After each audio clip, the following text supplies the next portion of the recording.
નમસ્કાર દર્શક મિત્રો, હું છું દર્શિની દોશી અને આપ જોઈ રહ્યા છો CV24।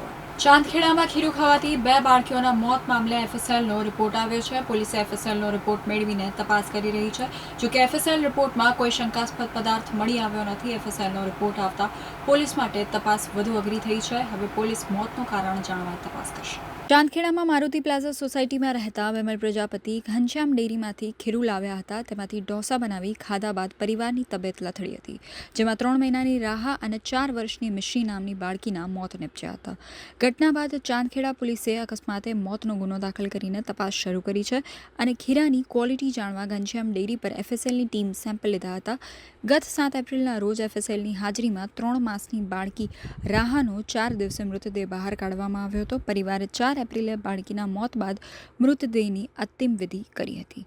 વિમલ પ્રજાપતિ જે સમયે દુકાનમાંથી ઢોસાનું ખીરું લીધું ત્યારે લઈને તે કેટલા વાગે ઘરે પહોંચે છે તેના માટે પોલીસે CCTV ફૂટેજ તપાસવાના શરૂ કર્યા છે। પોલીસ મિનિટ ટુ મિનિટનું મોનિટરિંગ કરશે। ઢોસાનું ખીરું લઈને વિમલ સીધો ઘરે જ ગયો હતો કે પછી ક્યાંય રોકાયો હતો તેની ઊંડાણપૂર્વક તપાસ થશે। આ સિવાય ડેરીથી લઈને વિમલના ઘર સુધી જેટલા પણ CCTV કેમેરા છે તેના તમામ ફૂટેજ ચેક કરાશે। પોલીસનું માનવું છે કે જો ડેરીના ખીરામાં પ્રોબ્લેમ હોય તો અન્ય ગ્રાહકોને પણ ફૂડ પોઈઝનિંગની અસર થવી જોઈએ, પરંતુ એવું નહીં થતાં અંતે કંઈક અજુગતું બન્યું હોય તેવી પોલીસની શંકા છે। પોલીસે FSLનો રિપોર્ટ મેળવીને તપાસ કરી રહી છે।